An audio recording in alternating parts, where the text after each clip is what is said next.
ओम श्री कृष्णाय वयं नमः। श्रीमद् भगवद गीता पंचमोध्याय। आज 17 मई सोमवार मंडे 2021।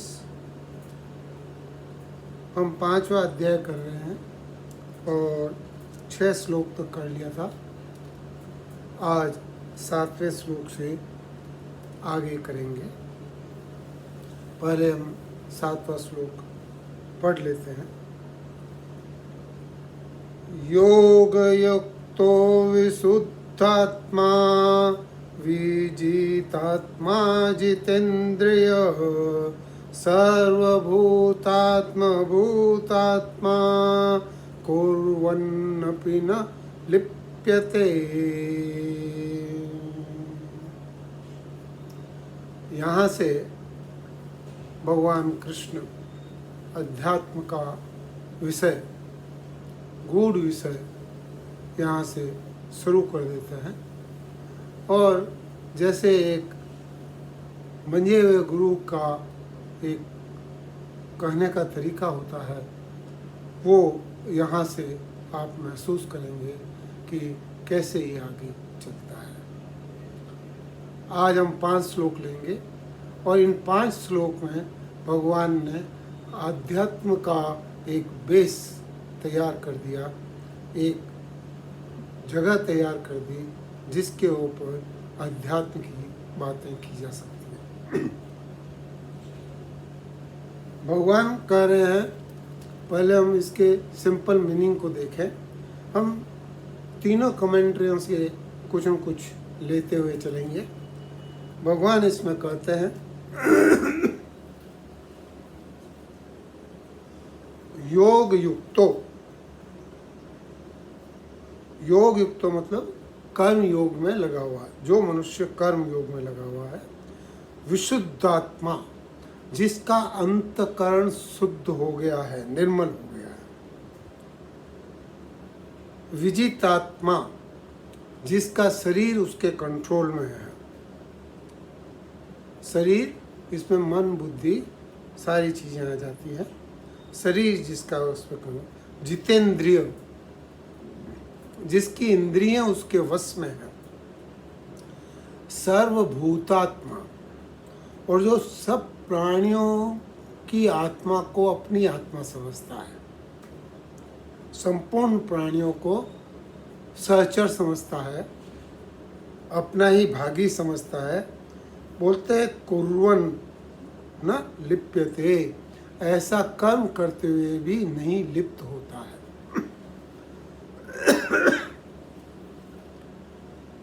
ये विशेष बात है। यहाँ पर इसका मीनिंग वैसे सेंटेंस में एक बार और समझ लेते हैं।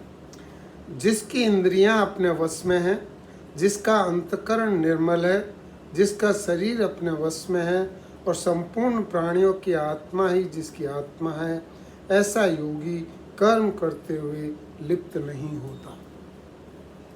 ये राम सुखदास जी के इसमें है। और इसमें आगे व्याख्या के अंदर राम सुखदास जी बताते हैं कि इंद्रिय, शरीर, इंद्रिय और अंतकरण संबंध विच्छेद हो जाने पर कर्म योगी प्राणी मात्र के साथ अपनी एकता का अनुभव करता है। तो यहाँ पे जो राम सुखदास जी का है, इसमें कर्म योग, भक्ति योग और ज्ञान योग, इसकी प्रधानता है। और वो इसी के हिसाब से ये सारी इन्होंने कमेंट्री लिखी है। और जब हम शंकराचार्य जी की कमेंट्री पे आते हैं, शंकराचार्य जी की कमेंट्री जो है वो बेस इनका है कि भगवान की तरफ जाने के 2 रास्ते हैं, एक प्रवृत्ति मार्ग, एक निवृत्ति मार्ग। और वही वेदांत का बेस लेते हुए और उन्होंने सारी व्याख्या की है। वो क्या कहते हैं वो भी देखते हैं। वो लिखते हैं योग युक्त विशुद्ध अंतकरण वाला विजितात्मा, शरीर विजयी, जितेंद्रिय और सब भूतों में अपने आत्मा को देखने वाला, अर्थात जिसकी अंतरात्मा ब्रह्मा से लेकर स्तंभ पर्यंत संपूर्ण भूतों का आत्मस्वरूप हो जाता है, ऐसा यथार्थ ज्ञानी हो जाता है, तब वह इस प्रकार स्थित हुआ पुरुष लोक संग्रह के लिए कर्म करता है और उनसे लिप्त नहीं होता है। तो ये जो चीज़ है ये यहाँ पे इन्होंने बताई है। अध्यात्म की बात मैंने इसलिए की कि यहाँ पर अंदर की तरफ बैठ के हमको देखना है और यहाँ पर अंतःकरण शुद्ध करने की बात आई है। कर्म इसलिए करना है कि अंतःकरण शुद्ध हो। अब यही बात श्री ज्ञानेश्वरी में भगवान ज्ञानेश्वर जी कैसे बोल रहे हैं, ये आप देखिए।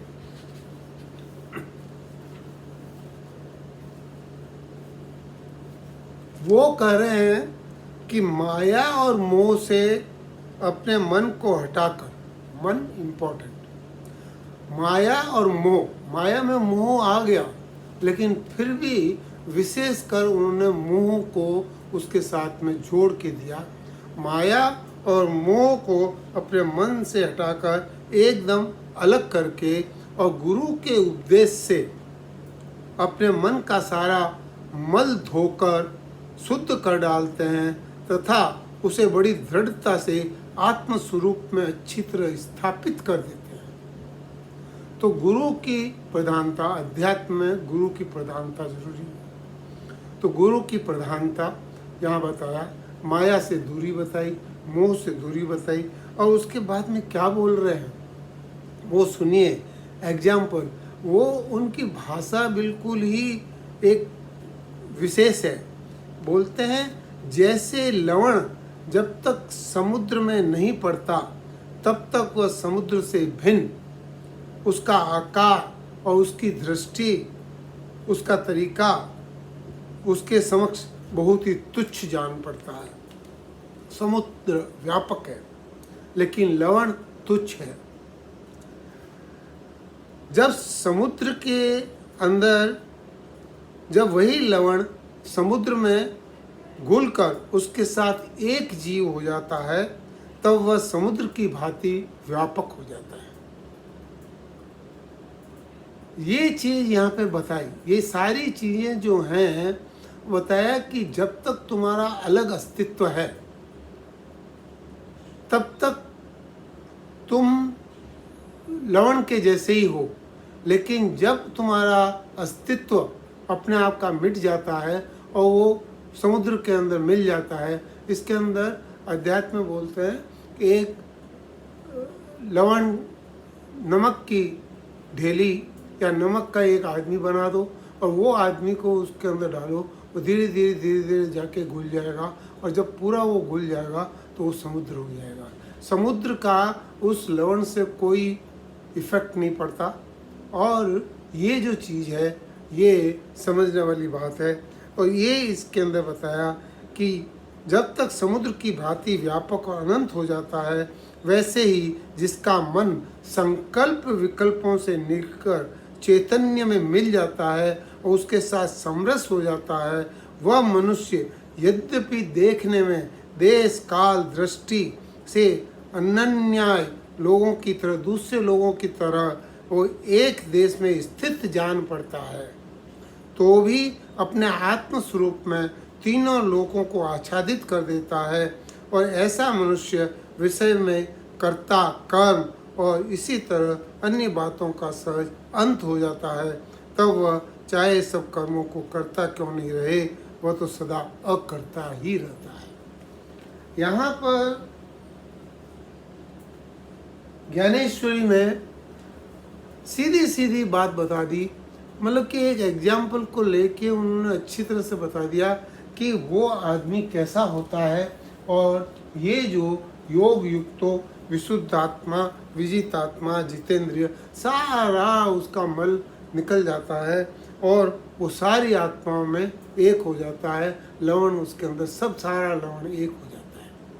तो ये जो है विशुद्ध आत्मा कुर्वन्नपि, वो कार्य करते हुए भी, एक देश से दिखते हुए भी वो एक देश से नहीं है।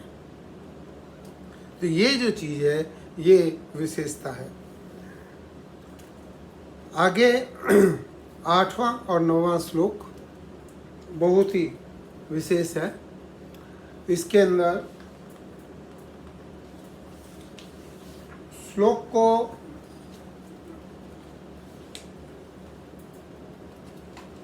लगता है कि बड़ा कॉम्प्लिकेटेड है, लेकिन अर्थ बिल्कुल सिंपल है। 8वां और 9वां श्लोक एक साथ बोलेंगे। नेव किंचित करोमिति युक्तो मन्येत तत्त्ववित् पश्यन् शृण्वन् स्पृशन् जिघ्रन् नश्नन् गच्छन् स्वप्नेन् श्वसन् प्रलपविसृजन् गुह्यन् नूनानीम निस्नपि इन्द्रियाणि निन्द्रियार्थेषु वर्तन्त इति धारयन्।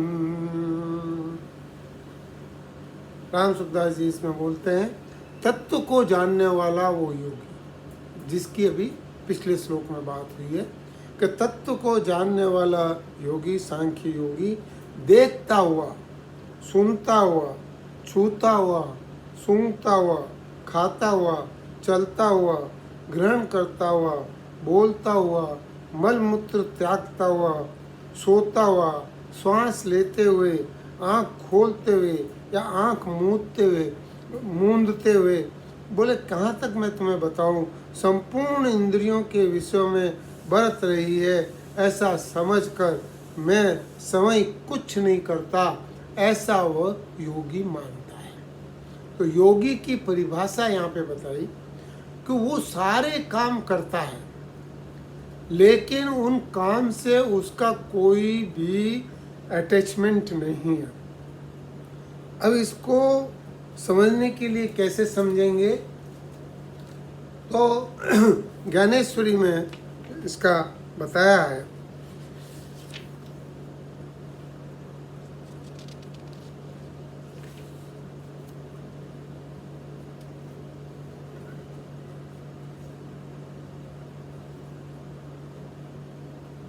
वह सब कर्मों का आचरण करता हुआ भी अकर्ता ही बना रहता है, क्योंकि जब तक वह माया रूपी सैया पे सो रहा था तब तक वह स्वप्न के झूठे सुख के चक्कर में पड़ा था, और अब ज्ञानी रूप सूर्य का उदय हो जाने के कारण वह जागकर होश में आ जाता है। जैसे सपने के अंदर एक मन अपनी तरफ से एक सपना रच देता है, वहाँ हाथ आँखें प्रकाश कुछ नहीं होता है, लेकिन वो उसके अंदर सब कुछ रच देता है। ऐसे ही ये संसार है, और इस संसार के अंदर जब ज्ञान रूपी सूर्य उदय हो जाता है तो उसके अंदर ये सब जैसे सपने में हो रहा है वैसे ही दिखता है। ये यहाँ पे इसका बताया है कि सारा कुछ करते हुए भी वो कुछ नहीं करता है। ये जो भगवान ने बताया है वो सबसे इम्पोर्टेंट बात है। 10वां श्लोक। ब्रह्मण्याधाय कर्माणि संगं त्यक्त्वा करोति यः लिप्यते स न पापेन पद्मपत्रमिवाम्बसा। एक बार वापिस। ब्रह्मण्याधाय कर्माणि संगं त्यक्त्वा करोति यः लिप्यते न स पापेन पद्मपत्रमिवाम्बसा। बोलते हैं कि संपूर्ण कर्मों को परमात्मा में अर्पण करता हुआ और आसक्ति का त्याग करके कर्म करता है। कैसे कि जैसे कमल जो है वो कमल के पत्ते की तरह पाप से लिप्त नहीं होता, कमल जैसे कीचड़ से ऊपर रहता है, पानी से ऊपर रहता है, वैसे ही यह योगी जो है ये इस संसार के अंदर रहते हुए भी संसार में लिप्त नहीं होता, वो उससे बिल्कुल अलग रहता है। ये यहाँ पे बताया है।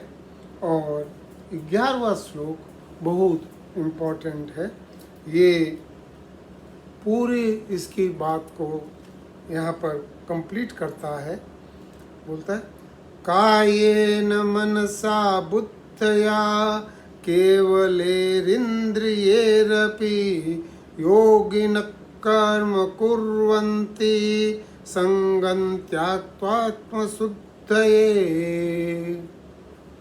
कर्म योगी कायेन मनसा बुद्धया, कायेन शरीर, मनसा मन, बुद्धया बुद्धि, इन केवले इंद्रियेरपि, केवल, केवल, ये केवल के बारे में हम बात करेंगे।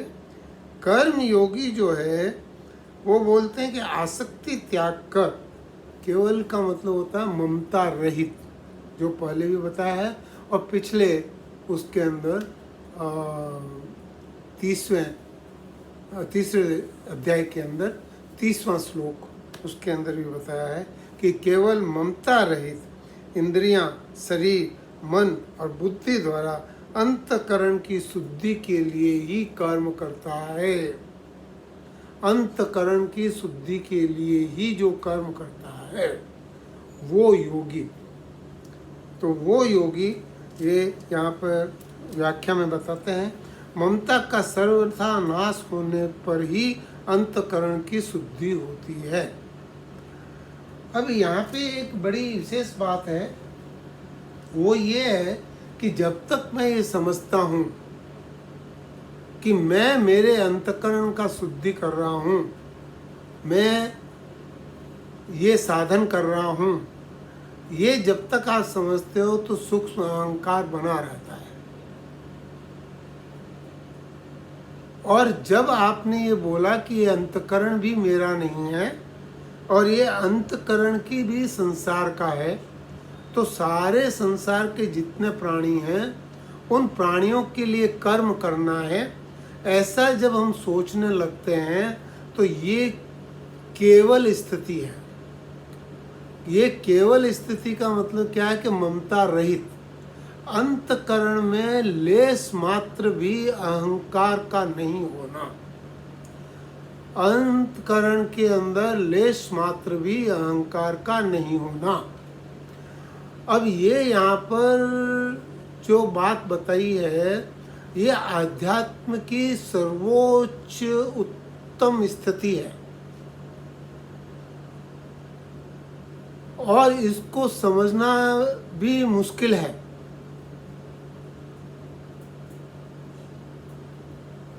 क्योंकि न तो प्रकाश भगवान तक पहुंच सकता है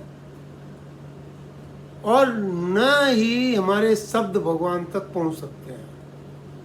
तो भगवान को शब्दों में कैसे व्यक्त करें, ये भी एक बहुत मुश्किल काम है। हालांकि इसके अंदर बताया कि कायेन मनसा बुद्धया केवले इंद्रिय, लेकिन इससे पूरी तरह से समझ में नहीं आता है। तो भगवान ज्ञानेश्वरी में क्या कहते हैं वो थोड़ा ठीक से समझने की कोशिश करते हैं। बोलते हैं, हे अर्जुन, देखो जो कर्म बुद्धि समझ आने के पूर्व और मन में विचार उत्पन्न होते हैं, जो पहले विचार उत्पन्न होते हैं, इन कर्मों के व्यवहार को कायिक व्यवहार कहते हैं। ये कायिक व्यवहार है, शरीर से होना है और उसके लिए कुछ विचार जो अंदर आते हैं, ये व्यवहार है। ये कहाँ होता है कि मन, बुद्धि, शरीर, इसमें ये व्यवहार होता है। यही बात मैं तुम्हें सरल तरीके से बताता हूँ। बहुत मुश्किल काम है, मैं सरल तरीके से बताता हूँ, ध्यानपूर्वक सुनो। जैसे कि कोई बालक जब खेलता है वो इधर से उधर ये जाता है, ये करता है, वो करता है। जब बालक निष्कारण यूं ही कुछ न कुछ चेष्टा करता हुआ वैसे ही इधर उधर खेलता है, ऐसे ही योगी जन मन में किसी प्रकार की वासना नहीं रखते हुए केवल शरीर के कर्मों से व्यवहार करते हैं। जो बालक है उसकी कोई चेष्टा का कोई मतलब नहीं है, एक्चुअली उसकी चेष्टा होना या नहीं होना बराबर है, वो सिर्फ खेल खेल रहा है। और ऐसे ही एक योगी है, वो मन में किसी प्रकार की वासना नहीं रखते हुए केवल शरीर से कर्मों का व्यवहार करते हैं। फिर भी जब पंच महाभूत से निर्मित इस शरीर निद्रा अवस्था में रहता है, तब मन वैसे ही अकेला, एग्जाम्पल बता रहे हैं, जैसे कि निद्रा अवस्था में मन अकेला अपने प्रोजेक्ट करता है, समस्त व्यापार चलाता है, वैसे ही ये दिन में वैसे ही करता है। आगे बताया, हे धनुर्धर, इसमें एक विलक्षण बात यह है कि वासना इस ढंग से अपना विस्तार करती है कि वो शरीर को एकदम भान ही नहीं होने देती है और सुख दुख के भोग रूपी भंवर में डाल देती है। ये जो मन की वासनाएं हैं, यही सबसे बड़ा कारण है। तो इसलिए बोले कि इंद्रियों को जिन व्यापारों की खबर कानों कान नहीं मिलती, उन व्यापारों को ये मानस व्यापार कहते हैं। ये मानस व्यापार है, कायेन मनसा योगी, ये जो मानस व्यापार है।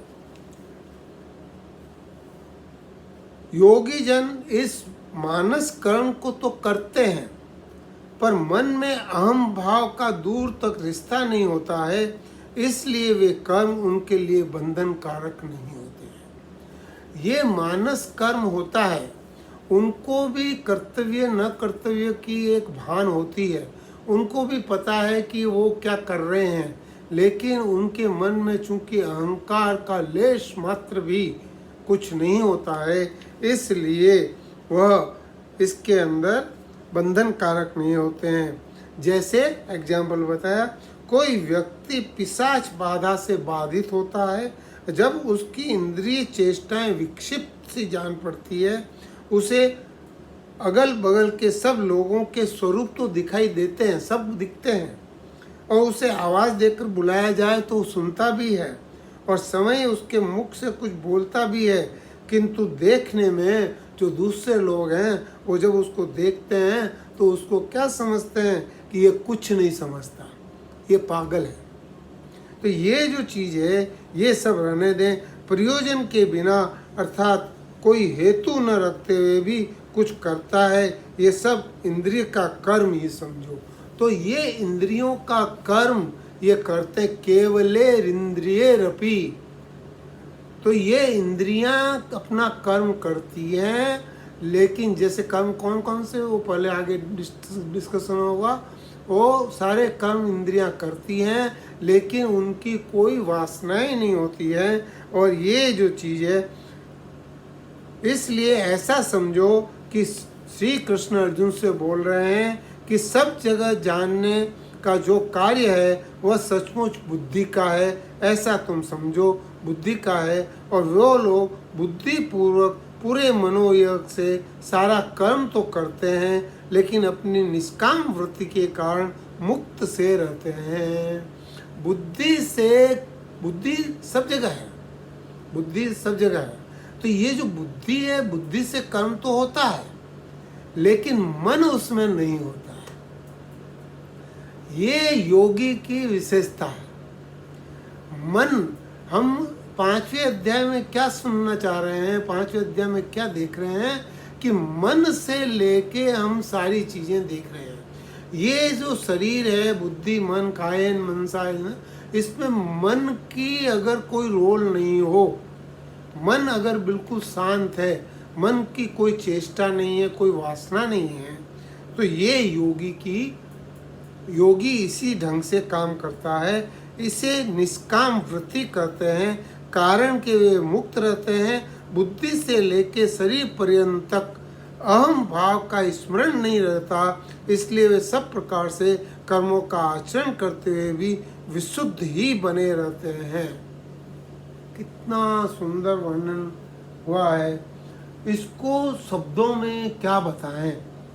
शब्दों में कहना ही बहुत मुश्किल है, लेकिन यहाँ पर भगवान ने इसको बहुत ही सुंदर तरीके से बताया कि ये केवल का क्या मतलब है। और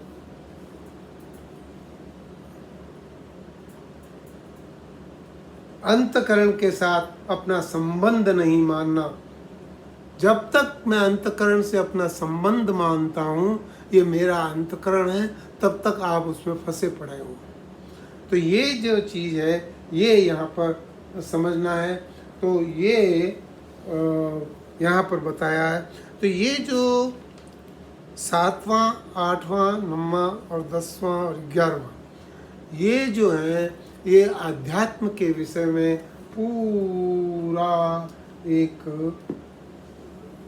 प्लेटफॉर्म खड़ा कर देते हैं और बताते हैं कि कैसे मन का रोल नहीं होने के कारण ये सारा इस ढंग से चलता है। तो ये जो चीज़ है, ये हमें समझनी पड़ेगी, थोड़ा इसके बारे में विचार करना पड़ेगा और आगे भगवान बताएंगे कि ये सारी चीज़ कैसे चलती है। जैसे अभी अगले 4 श्लोक में त्याग, आसक्ति के बारे में, कर्तापन नहीं होना, कर्म फल नहीं होना, हाँ, तो इसके बारे में बताएंगे। तो ये जो चीज़ है, ये हमें समझनी पड़ेगी और इसको ये ठीक से वापस थोड़ा सा आप पढ़ेंगे तो आपको सुनाएंगे तो आपको इसको समझ में आएगा। एक बार में ये समझना बहुत ही मुश्किल है।